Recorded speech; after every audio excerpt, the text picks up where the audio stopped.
بسم اللہ الرحمن الرحیم اعوذ باللہ من الشیطان الرجیم بسم اللہ الرحمن الرحیم نحمدہ ونصلی علی رسولہ الکریم رب اشرح لی صدری ویسر لی امری واحلل عقدۃ من لسانی یفقہوا قولی اما بعد فقد قال اللہ تبارک وتعالی فی قرآنہ المجید وفرقانہ الحمید وهو اصدق الصادقین بسم اللہ الرحمن الرحیم لن تنالوا البر حتى تنفقوا مما تحبون وما تنفقوا من شیء فإن اللہ بہ علیم۔ زمانہ بہت پرآشوب ہے اور ایک فتنہ ہے جس میں ہر بندہ دیکھیں، اب جا کے دیکھیں تو سائیکائٹرسٹ کی دکان جو ہے وہ کلینکس آباد ہیں۔ کیوں آباد ہے؟ کیونکہ ہم نے دینا دلانا بند کر دیا۔ تو یہاں پر اللہ تبارک و تعالیٰ قرآن کی اس آیت مبارکہ میں فرماتا ہے کہ تم نیکی تک، تم بھلائی تک تب تک نہیں پہنچ سکتے جب تک تم اس چیز کو اللہ کی راہ میں انفاق نہ کر دو، دے نہ دو جس سے تمہیں محبت ہے۔ یعنی ہمیں ایک اللہ کی راہ میں کیا دینا چاہیے؟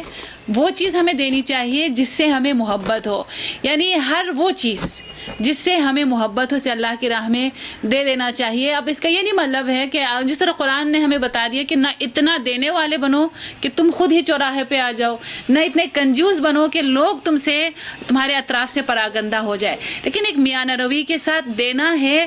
لیکن دینا کیا ہے؟ وہ چیز جو ہمیں پسند ہو، دل میں تھوڑا سا ہو، تاکہ ہم قیامت کے دن اللہ تبارک و تعالیٰ کے نزدیک سرخرو ہوں۔ عزیزان گرامی، کیونکہ یہ ماہ رجب المرجب ہے، یہ وہ ماہ ہے جس میں اللہ نے پیکیجز رکھے ہوئے ہمارے ڈیفرنٹ، یعنی اللہ فرماتا ہے کہ تم اس میں استغفار کرو، میں تمہارے سارے گناہ معاف کر دوں گا۔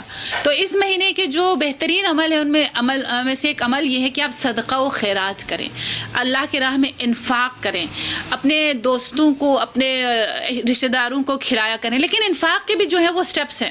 سٹیپ میں کیا ہے؟ سب سے پہلے ہم نے کن کو دینا ہے؟ اپنے اہل عیال، یعنی گھر والے، پیرنٹس۔ انفاق کے سب سے زیادہ حقدار کون ہیں؟ پیرنٹس ہیں۔ اس کے بعد ہمارے بہن بھائی جو خونی رشتے ہیں وہ ہیں۔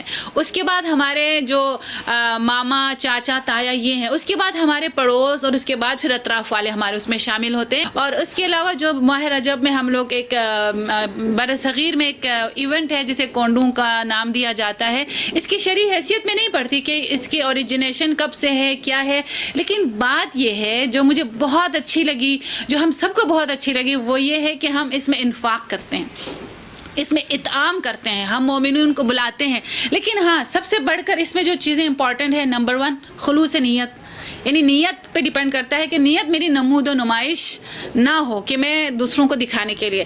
دوسری بات یہ ہے کہ ہم اپنے اقربا اور عزیزوں کو دعوت دیں، بلائیں ان کو۔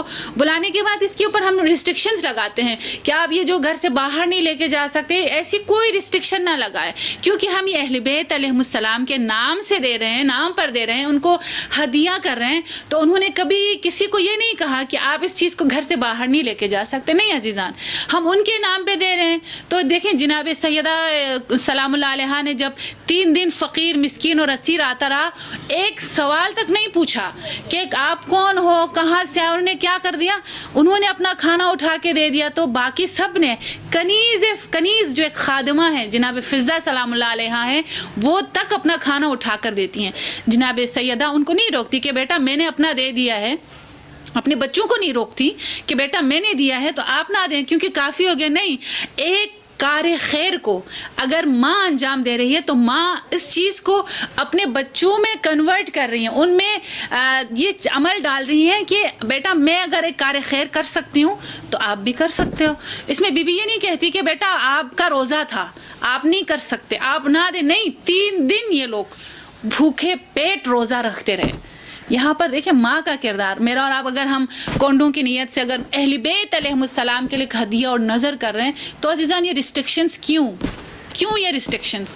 اپنے نفس کی تسکین کے لیے یا یہ خود ساختہ ریسٹرکشنز کہ آپ اس چیز کو گھر سے باہر نہ لے جائیں؟ نہیں عزیزان گرامی، جو آئیں کھائیں، جو نہیں آ سکے ان تک ہدیتاً پہنچانا مستحب ہے۔ آپ دیکھیں کوئی نہ آئے، کوئی بیمار ہو، آپ ان کو کہیں کہ یہ مولا کا نیاز میری طرف سے آپ کے لیے ہے، تو آپ خود سوچیں وہ بستر پر بیٹھا ہوا شخص، اس کے ہاتھ دعا کے لیے بلند ہوں گے اور کہے گا کہ اللہ اس خاتون کے، اس میری رشتہ دار کے یا اس مومنہ کے یا اس مومن بھائی کے جس نے میری حاجت روائی کی ہے، تو اللہ اس کی بھی حاجت روائی فرما، کیونکہ وہ بندہ خود ایک قسمہ پرسی کی حالت میں ہوتے ہیں، مریض حالت میں یا کسی بھی وجہ سے وہ نہ جا سکا ہو، تو ہم نے ایک نیاز، ایک ہدیہ اہل بیت اس تک پہنچایا۔ تو مومن دیکھیں یہاں پر 2-3 ثواب ہمیں ملیں گے، نمبر 1 ہدیہ پہنچانے کا، نمبر 2 قلب مومن کو شاد کرنے کا کہ ہم مومن کے دل کو خوشحال کرتے ہیں، اور نمبر 3 یہ کہ صلہ رحمی کا مجھے اور آپ کو ثواب ملتا ہے۔ اور عزیزان گرامی، کونڈوں کو کس طرح منایا جائے، کس طرح کیا جائے، یہ بھی آپ کے اوپر ڈیپینڈ کرتا ہے کہ آپ اہل بیت کے نام سے جو دینا چاہیں، جس طرح دینا چاہیں۔ انہوں نے کبھی ہمیں نہیں روکا، لیکن بات یہ یاد رکھیے گا کبھی ان پر منت نہ ڈالیے گا، یہ نہ سوچیے گا کہ ہم کونڈے منا کر اپنے گھر میں سفرہ لگا کر ہم ان پر احسان کر رہے ہیں۔ نہیں عزیزان گرامی، اگر وہ مجھے اور آپ کو موقع دیتے ہیں نا تو ان کا احسان ہے میرے اور آپ کے اوپر۔ جیسے کہ ایک صحابی، ایک تاجر برادر جو ہے وہ چھٹے امام کی خدمت میں اپنا مال خمس لے کر جاتا ہے، تو دیکھا کہ وہ جب مال خمس لے کر گیا تو اس کے دل میں یہ بات آ گئی کہ شاید مولا کا کام نظام جو ہے وہ میرے خمس سے چلتا ہے، میرے اور آپ کے خمس سے چلتا ہے۔ تو مولا مسکرائے، اور مسکرانے کے بعد اس شخص کو تعلیم دینے کے لیے مولا نے فرمایا ایک دشت کو لایا جائے، وہاں پر مولا اس کے سامنے بیٹھ کر وضو کرتے ہیں۔ وہ شخص، اس کی آنکھوں سے مولا نے پردہ ہٹا لیا، تو کیا دیکھتا ہے کہ مولا اپنے ہاتھ پر پانی ڈالتے جاتے ہیں، وضو کا پانی، عام پانی، وہ پانی سونے اور جواہرات میں تبدیل ہو جاتا ہے، اس کی آنکھیں کھلی کی کھلی رہ جاتی ہیں۔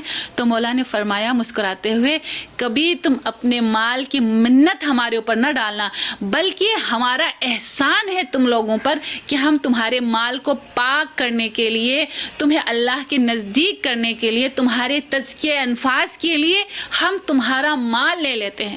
جو ہم اور آپ آج جو ہے بیٹھ کر سوچتے ہیں کہ ہم خمس دیتے ہیں، زکوٰۃ دیتے ہیں، تو ہم احسان کرتے نہیں عزیزان گرامی۔ یہ احسان ان پر نہیں ہے، بلکہ احسان میرے اور آپ پر ہے کہ وہ ہمیں توفیق سے نواز رہے ہیں۔ تو کنڈے کی بھی یہی شرعی حیثیت ہے کہ آپ اور میں کبھی کنڈے کا دسترخوان بچھائیں تو کبھی ان کے اوپر منت نہ ڈالیں کہ ہم کریں، لیکن اہل بیت کسی کا احسان نہیں رکھتے۔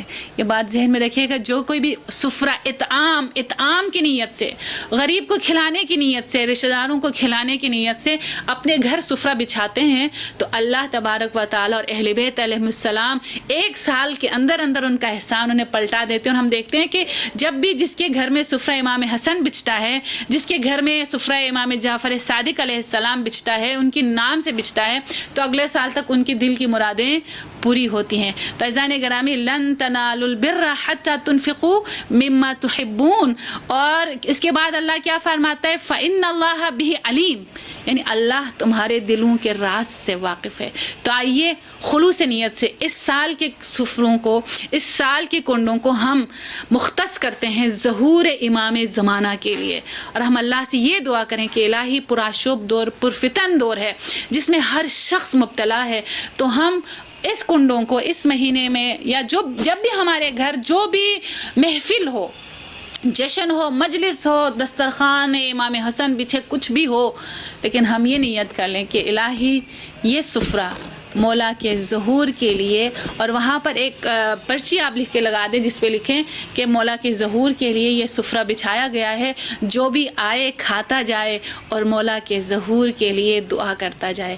کیا اب بھی وقت نہیں آیا کہ ہم مولا کے ظہور کے لیے دعا کر سکیں؟